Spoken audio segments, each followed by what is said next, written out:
guess the obvious first question every day is kind of the quarterback race. What they show you today, they both look good? Yeah, I think the last 4 days they both looked good. They've made it tougher, Probably we're going to go with, maybe we make a decision Monday. All right, let's give them another day. Let's see how they react in this situation, this, that, and the other. But really feel good about having two guys that can help us win. I mean, that's a good place to be. And I understand where, if you have two, you don't have one. I haven't heard that argument, but I appreciate their competitiveness, Cam and Victor too, and the togetherness of the group, understanding that one guy can only play. What characteristics or physical tools do you think differentiate Jaden and Jarrett? I think Jaden has a very quick release. I think he's a very twitchy athlete. I think Jarrett is a smooth thrower with good knowledge of offense and a good idea of, you say game experience, but I see a real maturity in the pocket from him. We saw the depth chart release. I got to ask, Dallas Hobbs not being on the too deep for D tackle, is that just kind of? Oh, we're going to rotate a bunch of guys. So we could have put 3 probably at most positions, but. And I saw Anderson Grover on there. Has he kind of been a guy who's blossomed in the last couple of weeks and worked his way up? Yeah, he came in and worked. With Renard's injury in the summer, the move with Calvin kind of felt like we could look for a guy who may be able to help us on the outside because of that move. And he's been a pleasant surprise, dependable. Has done a nice job just immersing himself in the offense. You've been asked about the running backs a lot.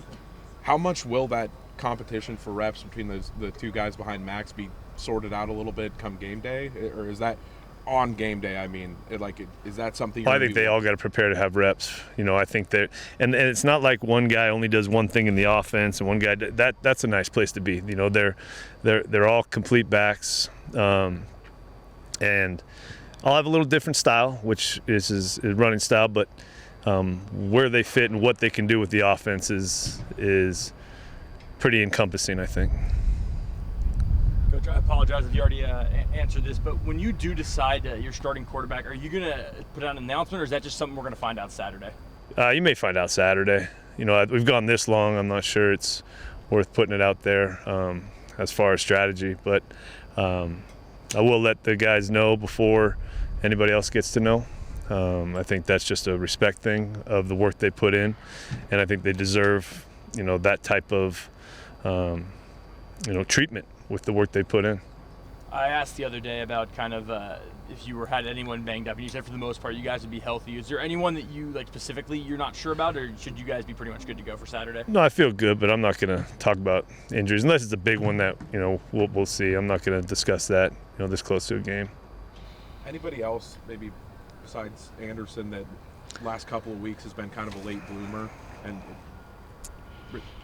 after fall camp got over, or maybe late in fall camp to now has really stepped up? I think Connor's done some good things. I think he's a dependable guy for us.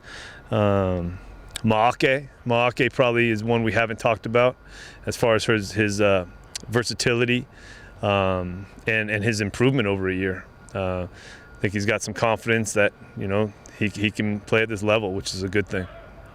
Starting a game at 8 p.m. What's kind of your routine as a coach going through that day? Do you have it planned out, or is it just are you just still like me personally? Game. Are you still just? Well, we have a bunch of stuff planned out, but a lot of alone time and thinking, and night before I don't have TV on or much, and just kind of try to look at the call sheet and try to envision the situations that may arise, and in a game, timeout usage, how do we want to play the end of the half, end of the game, those types of things. Do you have any game day superstitions that you do? Yeah, take a shower with the lights off before I go to sleep. Go ahead, sorry. I was going to say, last week you were talking about going through some of this game day preparedness with some of the younger guys.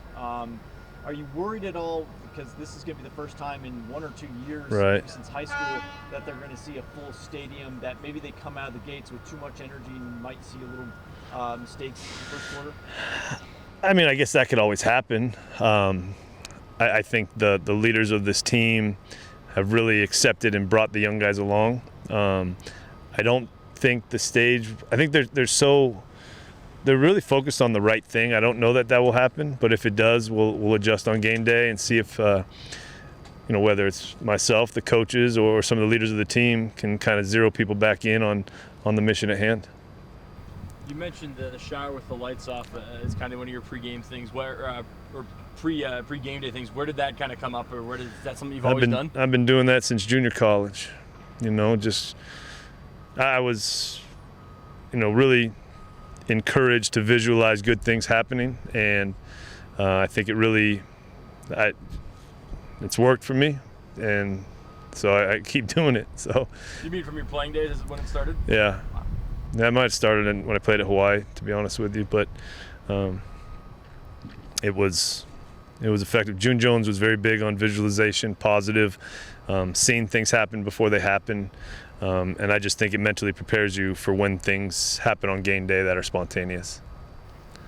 For an 8 p.m. kickoff, for instance, when do you want everybody gathered at the facility or at the field to start prep? I'm kind of a get here early type of guy. I think what was good last year was, I hadn't been used to playing at our facility, so there was always a little more travel time from the hotel at Hawaii. But getting here, 2 hours and 15 minutes before, we got a whole pregame timeline. If I could, the leadership committee said, "Hey, coach, we were 2.5 last year." Some people that works for, some people that doesn't. So we cut it down to 2:15 this year. Is there anything that you see with Utah State that gives you a little worry 72 hours out? The quality of coaching staff, the tempo, and the uncertainties that we won't know until game day.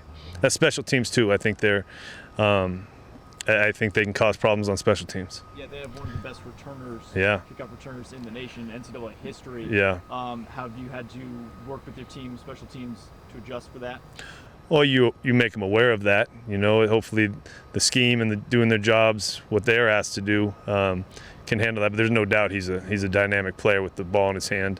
I spent the last few years in the Mountain West, got a chance to see him kind of come up, and it seemed like almost every other week he was a special teams player of the week in the Mountain West for some of the things he's done. So great football player. I got nothing bad to say about him. I think, you got to have respect for good football players.